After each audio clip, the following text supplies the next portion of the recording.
यूँ तो ठाकुर जी की कई तरह की लीलाएं होती हैं, पर कुछ लीलाएं ऐसी भी हैं जो ये बताती हैं कि प्रभु आपका रक्षण भी उसी भाव से करते हैं जिस भाव से आप पर कृपा करते हैं और आपसे प्रेम करते हैं।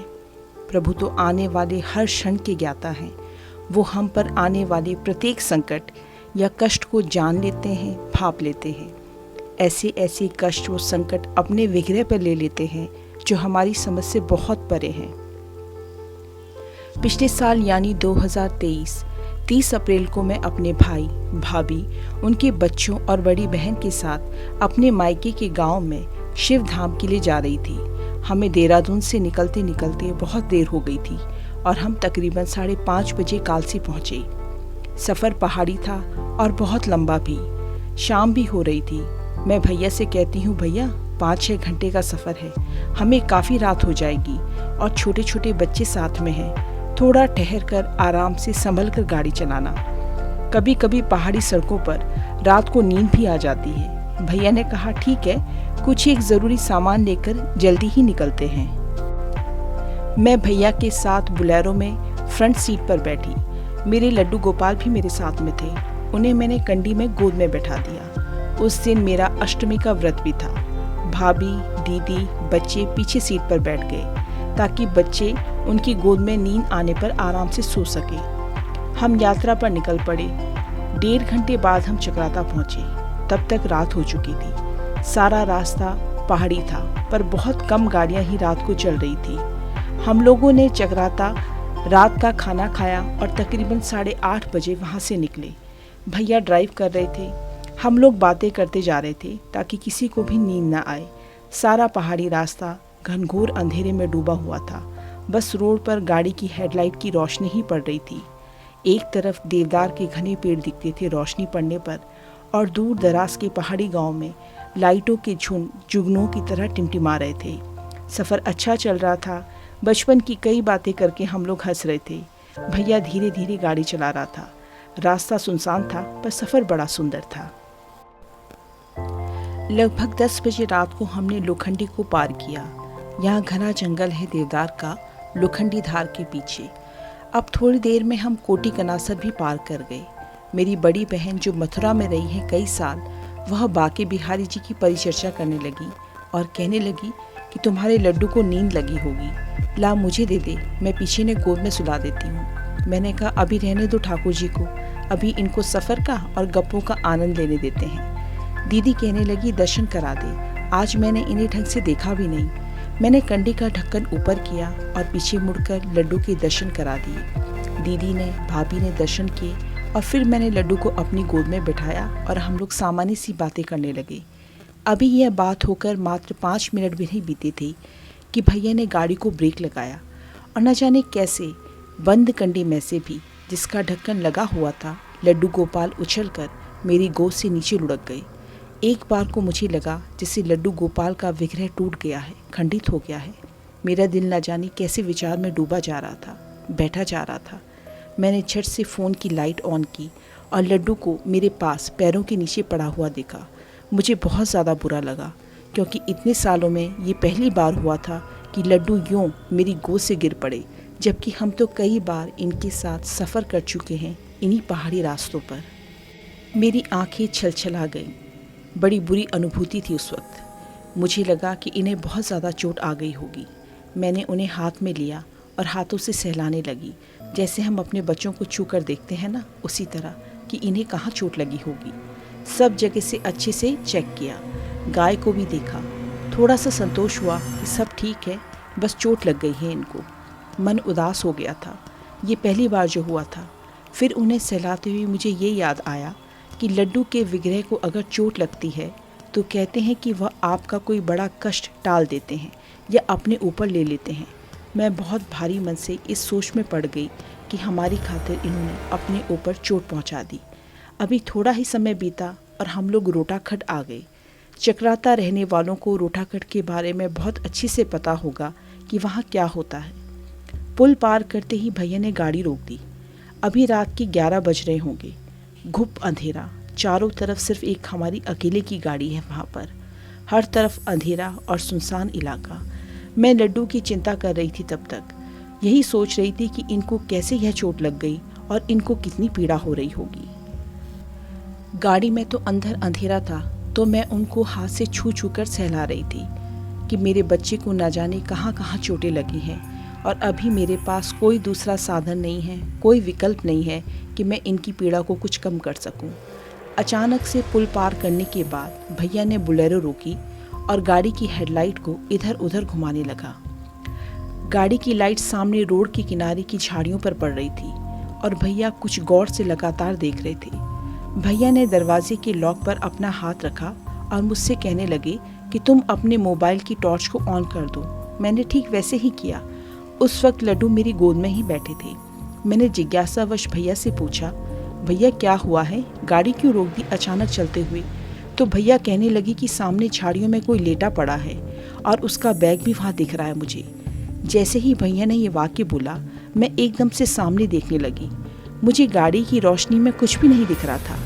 मैंने मोबाइल की टॉर्च ऑन कर रखी थी और मैं उससे भी बाहर देख रही थी कि वाकई कोई बेसुध पड़ा है क्या। लेकिन जैसे ही भैया ने दरवाज़ा खोलने के लिए हैंडल की तरफ हाथ मोड़ा, मेरे पूरे शरीर में एक अजीब सी सिरन दौड़ पड़ी। मैंने भैया को थोड़ा ज़ोर से बोला, भैया तुम बाहर क्यों जा रहे हो, गाड़ी से बाहर मत जाओ। भैया भी थोड़ा ठिठक गया। तब तक पीछे की सीट पर बैठी मेरी भाभी और दीदी भी कुछ सचेत हुई। मुझे कुछ अटपटा सा लग रहा था कि जो भैया को दिखा वो मुझे क्यों नहीं दिखा। मैंने भैया से कहा, ये जगह तुम्हें पता है ना कि कैसी है, यहाँ कितनी बड़ी बड़ी दुर्घटनाएं हुई हैं और कितने ही लोग मौत के मुंह में समा गए हैं। अगर कोई इंसान यहाँ शराब पीकर भी रात को पड़ा है तो भी रात को तुम किसी की मदद के लिए गाड़ी मत रोको। तुम्हारे साथ घर की औरतें और बच्चे भी हैं। इस तरह से रात के समय सफ़र करने पर हम किसी बड़ी मुसीबत में भी फंस सकते हैं। दीदी और भाभी भी समझाने लगी कि पहाड़ों में रात का सफ़र थोड़ा खतरनाक होता है, वह भी तब जब आप अकेले ही गाड़ी में सफ़र कर रहे हों। मैं और भैया बात करते करते फिर बाहर झांकने लगे, पर हमें कुछ भी नहीं दिखाई दिया। अब हमें थोड़ा थोड़ा ये समझ आने लगा, आभास होने लगा कि हमारे साथ ये क्या हो रहा है।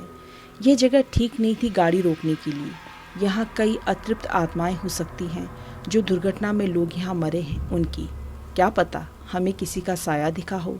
मन में घबराहट और बेचैनी बढ़ गई कि वह आदमी और बैग कहीं वही चीज़ तो नहीं है जो हमारा ध्यान भटका रहा हो, या हमें भी दुर्घटना का शिकार बनाना चाहता हो, क्योंकि दुर्घटना क्षण भर से भी कम समय में घटित हो जाती है और इंसान ठगा सा रह जाता है कि मेरे साथ अचानक से ये क्या हो गया।